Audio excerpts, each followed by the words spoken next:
everyone. Welcome to yet another segment of a CIPC podcast.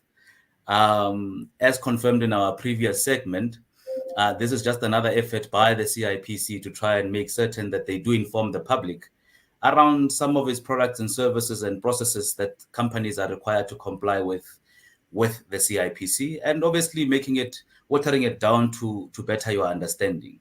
As we did start with the subject of beneficial ownership in our previous segment, we will be continuing now also with beneficial ownership, but more on the compliance side of things. So today we are joined by Lucinda Steenkamp, who is our senior legal advisor in our corporate legal division.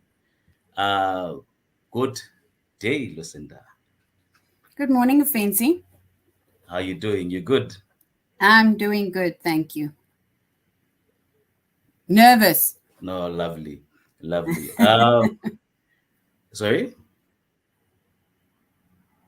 You're nervous? No, don't be. Don't be. Yes. Our viewers are very kind. You don't have to worry much about that.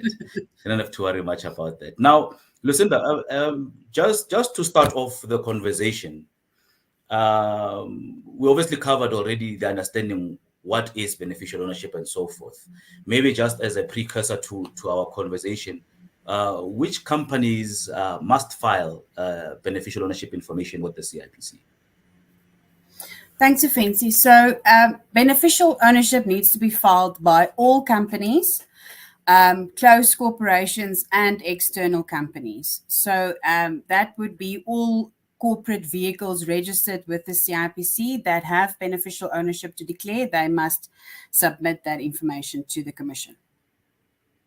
All right. And by when should they file this information? And we do know that there is an annual submission companies do make with the CIPC, which is called the annual return, which we appeal to all business owners and all types of company owners with the CIPC to file their annual returns, obviously, on a yearly basis. But what is the correlation between annual returns and also when a company should file their BO information? The General Laws Amendment Act that was promulgated in December of 2022 amended several pieces of legislation, one of them being the Companies Act.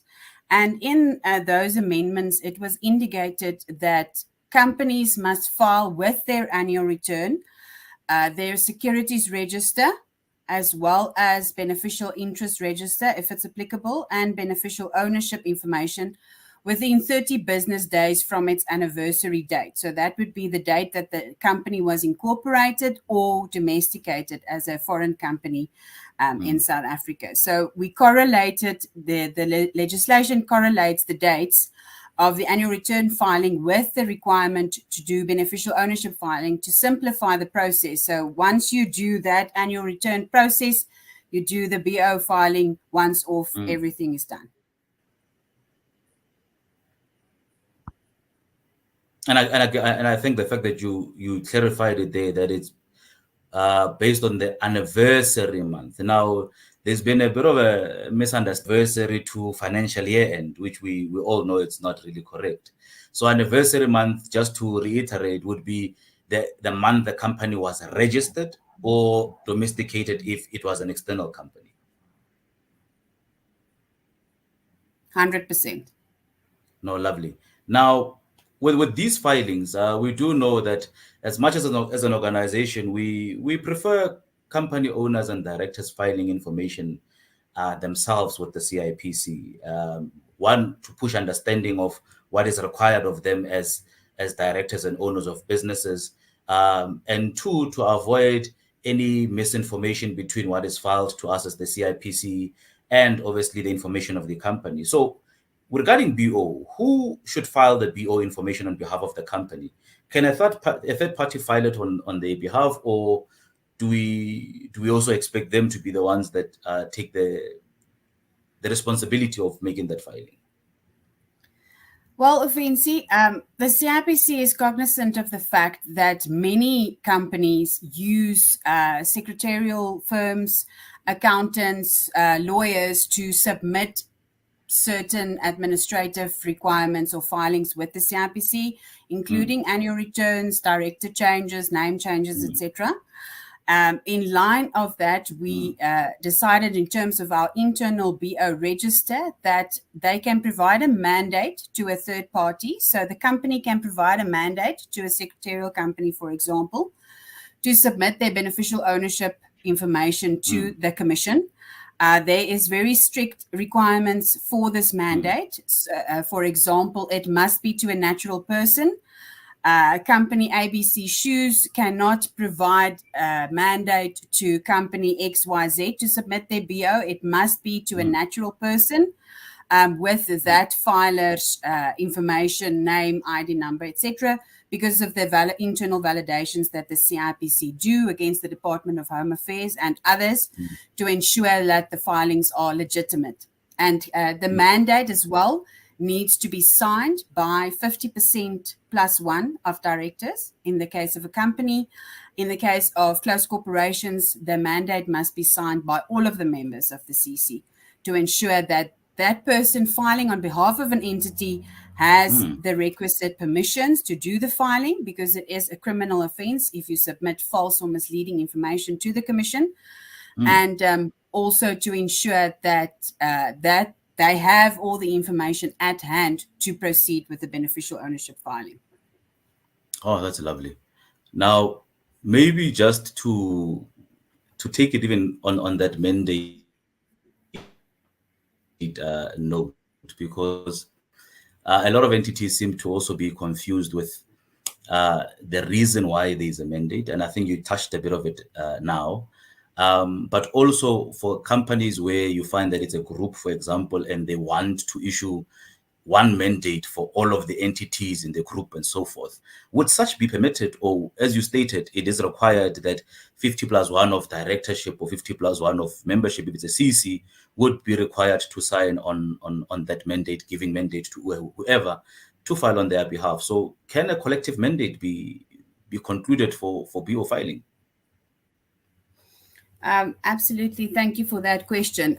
We do not want group mandates to be issued because every declaring company needs to take responsibility for the information that is being filed through the filer for whom a mandate is provided. So we've seen in the past, for example, you will get a general power of attorney or a general mandate stating that a person can file all amendments for this company, which can include director amendments, name changes, MOI amendments, etc. That's something that we do not accept in terms of the BO register because of the sensitivity of the information that's being filed. So when we receive that BO filing, we accept that the information being filed is true and correct, and that the filer confirms, it's also indicated on the register, that they have a mandate to file on behalf of this declaring company, and that the information they are submitting is true and correct in terms of what the entity provided to them. So each company within a group still has a responsibility to declare their beneficial ownership independently. So we require that independent mandate to be issued per entity. Oh, lovely.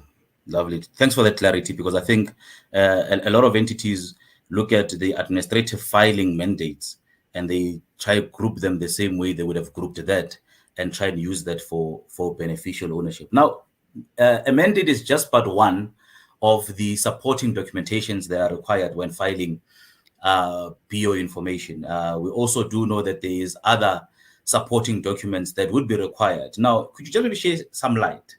The difference between a share register, a security register, and a beneficial interest register. To a layman, they might believe that they all speak the same thing because we're speaking about ownership. But could you just maybe clarify to us and to obviously to our viewers the difference between a share register, security register, and a beneficial interest register? Absolutely. Thanks, Offensi. We get this question a lot. We are all used to talking about a share register. However, a share register, securities register, essentially the same thing. However, securities refer to other financial documents, which can be debenture holders, that type of thing as well. So that's why the legislation was amended to refer to securities register, not just shares. The difference between a securities register and a beneficial interest register is that a securities register refers to the holder of the securities within a specific entity. It's always easier for me to explain through an example. Say, for example, ABC Shoes has their securities register. Lucinda Steenkamp is 80% shareholder within that entity. My information will be indicated in the securities register for ABC Shoes with the 80% shareholding, my name, ID number, contact information, and address. That information must be in the securities register. It's legislatively required. Now, the difference with the beneficial interest register, using the same example, is where a person holds the securities on behalf of someone else. So in ABC Shoes, Lucinda Steenkamp is 80% shareholder. It's registered. I'm a known shareholder. That information is in the securities register. But 20% of those shares, that 80%, I hold on behalf of Offensi. So Offensi's information is not indicated in the securities register, but is a beneficial interest holder in this entity because I hold 20% of the shares on behalf of Offensi, which makes you a beneficial interest holder. And that information must be indicated in the beneficial interest register. So you let me know when that 20% is paying, because if you're holding 20% on my behalf, I have to I find expect to be ABC receiving Shoes my dividend very soon. And maybe on that note, you clarified it quite well between the interest holder and the beneficial owner, because through a lot of our social media platforms and inquiries we receive, there's a confusion between is a shareholder or a beneficial owner, or is a beneficial owner a shareholder, and what the difference is. And I think you've covered that very well now in this explanation that you would have given now, to say, how do we then demystify between a security register as well as a beneficial interest register?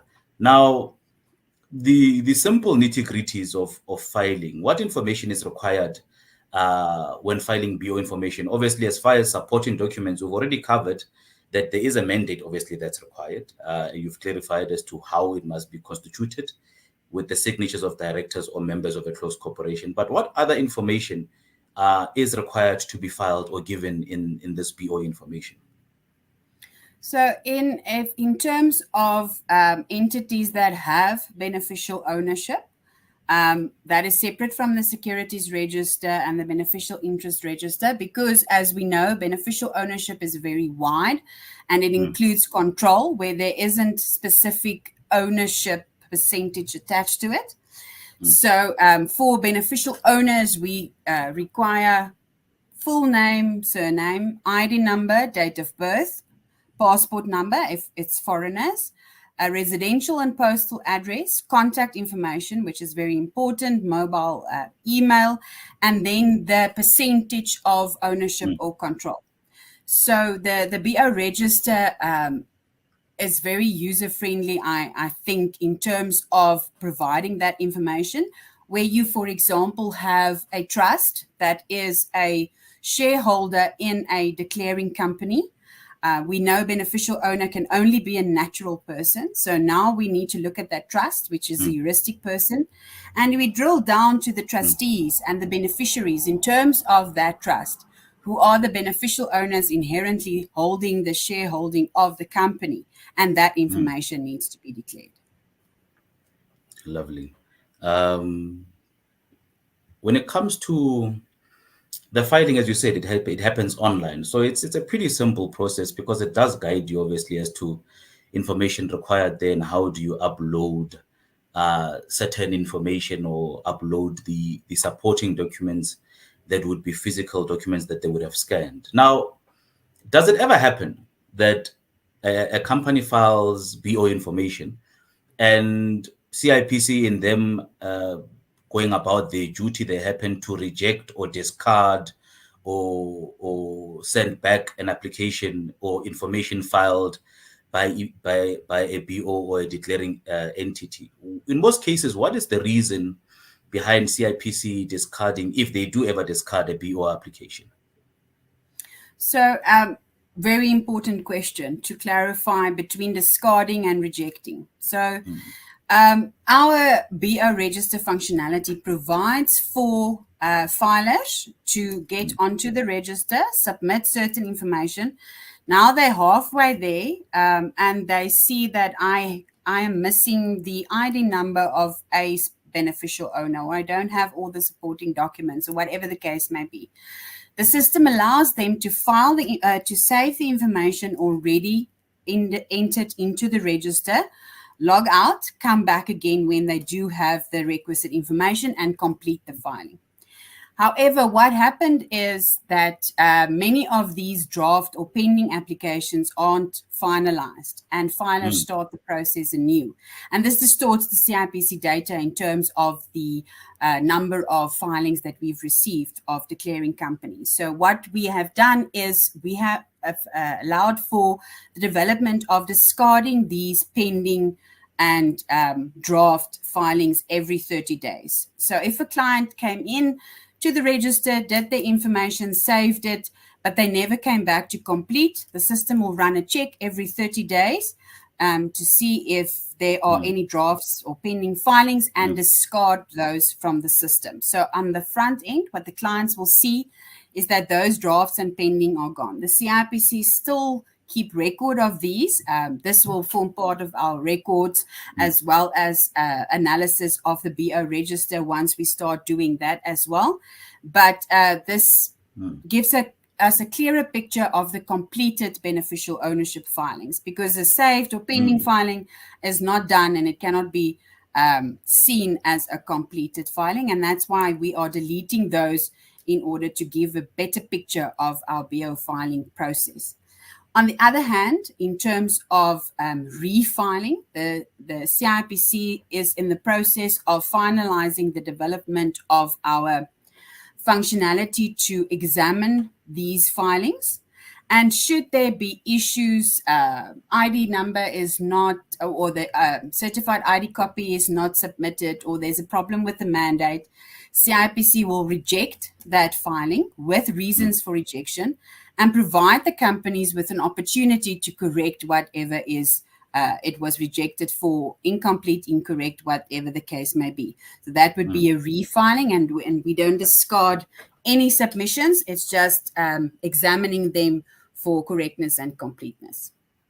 All right. So basically, in a nutshell, it is very important that when they do file, they file complete information as in every time that they do declare in this information. Absolutely. They need to get that. They need to get that. If they have BOs to declare, they need to get that confirmation certificate at the end of the line showing that it was a completed filing. Or in the case of no beneficial owners or affected companies, they will only receive a notification, which is also an indication of a completed filing. All right. Lucinda Steenkamp, thank you very much for your time. I know you're quite busy, so we do appreciate the time that you would have taken from your schedule to obviously be part of the podcast and obviously help in educating our customers a bit more. As always, I would allow you a parting shot, Lucinda. What message, what is it that you would like to spread out there? What is it that you would feel that you want to get off your chest and give to our viewers as a parting shot from you? Thanks very much, Fancy, and thank you for this opportunity. I think it is very important to communicate to our clients as much as possible and provide as much information as possible.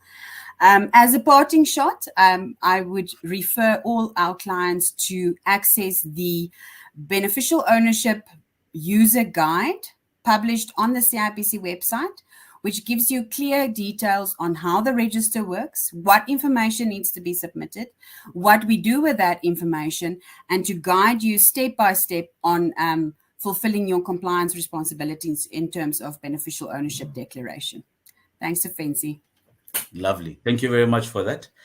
And do continue with the great work that you're doing. Now, thank you for this segment, guys, for allowing us the opportunity to obviously go further in making certain that we do demystify some of the processes and information that is required by you or from you by the CIPC. As we did state in previous segments, this is just another effort by the CIPC to make certain that we do bridge the gap between us as an organization and customers that transact on our side, business owners, obviously, that transacted in this economy of ours. So till next time, we say it's your business and it's our focus. So continue doing business and we'll continue focusing on you. From Offensive from the CIPC, thank you very much. Till next time.